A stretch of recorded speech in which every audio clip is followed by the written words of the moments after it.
وادی رضا کی کوہ ہمالا رضا کا گئے اور جس سمت دیکھیے وہ علاقہ رضا کا گئے.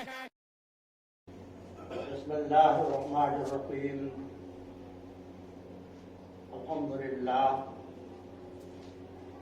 للہ نحمده ونستعینه ونستغفره ونؤمن به ونتوکل علیہ ونعوذ باللہ من شرور انفسنا ومن سیئات اعمالنا من يهده الله فلا مضل له ومن يضلله فلا هادي له ونشهد أن لا إله إلا الله وحده لا شريك له ونشهد أن سيدنا ونبينا وحبيبنا وقلوبنا وشفيعنا ومولانا محمدا عبده ورسوله بالهدى ودين الحق أرسله وصلى الله تعالى عليه وعلى آله وأصحابه أجمعين.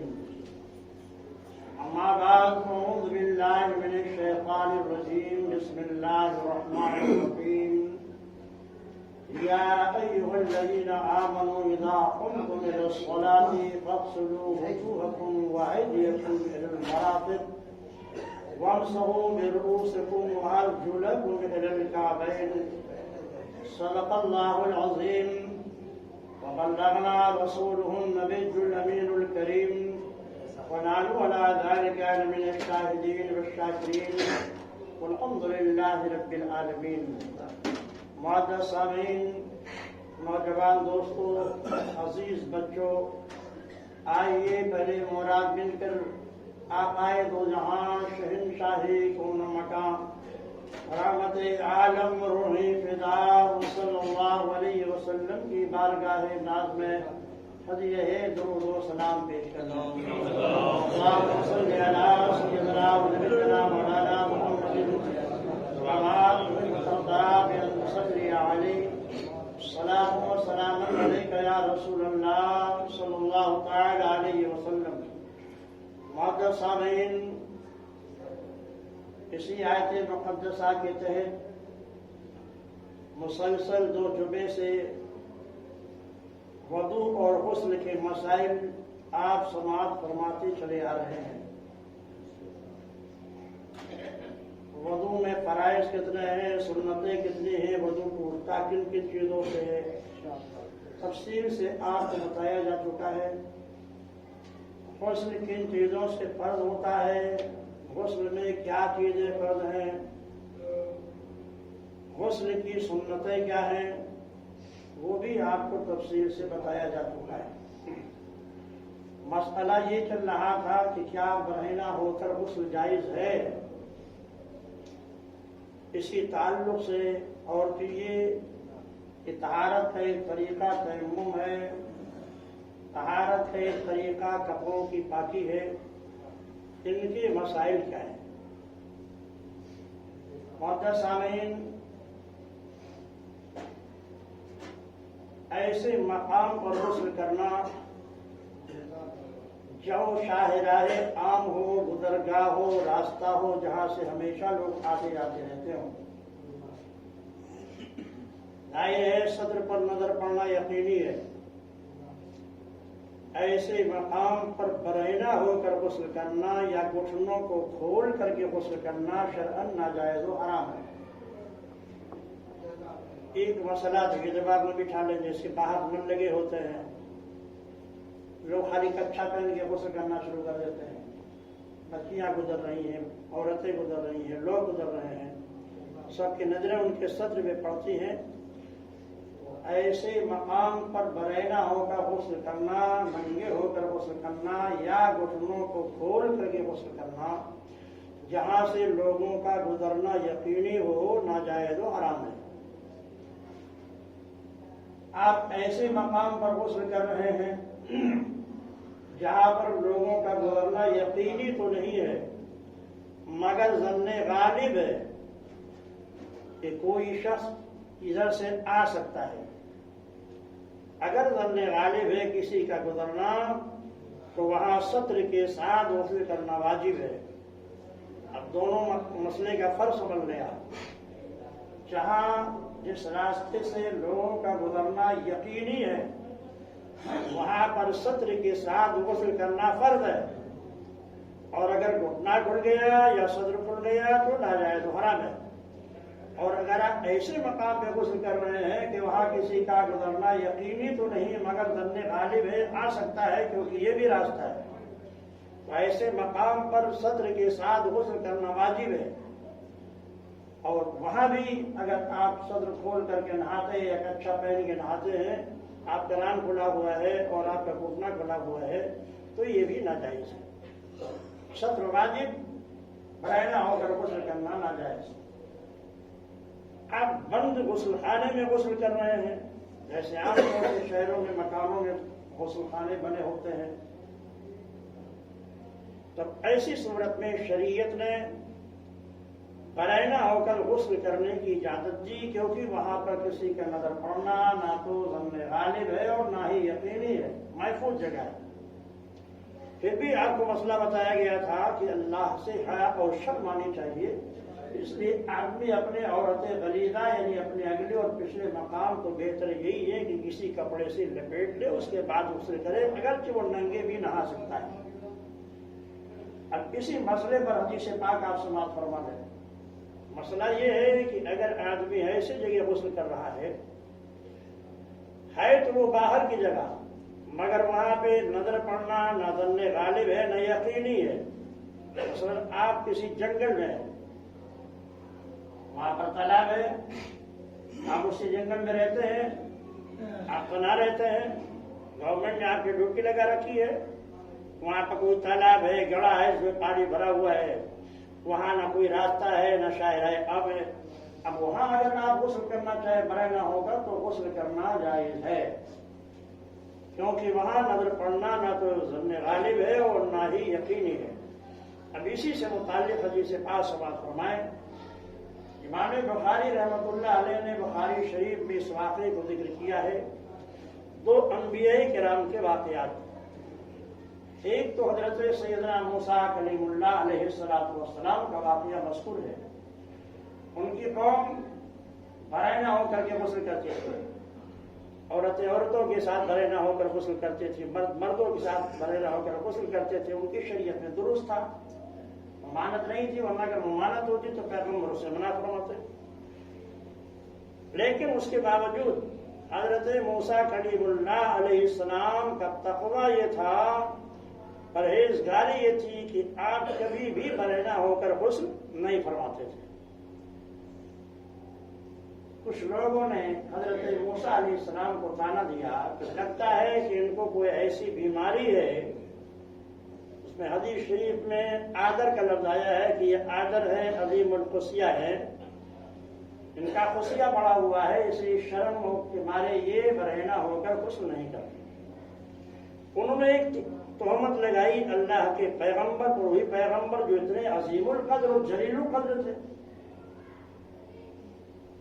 ایک تہمت لگائی تھی کہ انبیاء کرام کسی بھی ایسے مرض میں مبتلا نہیں ہوتے جو لوگوں کی نفرت کا سبب ہو۔ کوئی بھی نبی ایسی بیماری میں مبتلا نہیں ہوتا کہ اس سے لوگ نفرت کریں، ایسی بیماری۔ آدر ہونا ایک ایسی بیماری تھی جس سے لوگ نفرت کرتے۔ انہوں نے یہ تہمت لگائی حضرت موسیٰ کلیم اللہ پر کہ یہ آدر ہے، عظیم القصیہ ہے۔ پروردگار عالم نے اس کو کس طرح صاف کیا؟ تو امام بخاری فرماتے ہیں کہ حضرت موسیٰ علیہ السلام ایک جنگل میں تالاب کے کنارے، جہاں کسی کے گزرنے کا ظن غالب اور یقین بھی نہیں تھا، کپڑا اتار کر اور برہنہ ہو کر غسل کرنے لگے۔ اسی سے امام بخاری یہ مسئلہ مستنبط کرتے ہیں کہ اگر ایسی جگہ آدمی غسل کر رہا ہے کہ جہاں شاہراہ عام نہیں ہے، گزرنے کا ظن غالب یا یقین نہیں ہے، تو برہنہ ہو کر غسل کر سکتا ہے، ورنہ حضرت موسیٰ علیہ السلام برہنہ ہو کر غسل کیوں کرتے؟ بہرحال ان لوگوں نے ایک تہمت لگائی تھی، تو انہوں نے کپڑا اتار کر ایک پتھر پہ رکھ دیا، آپ غسل کرنے لگے۔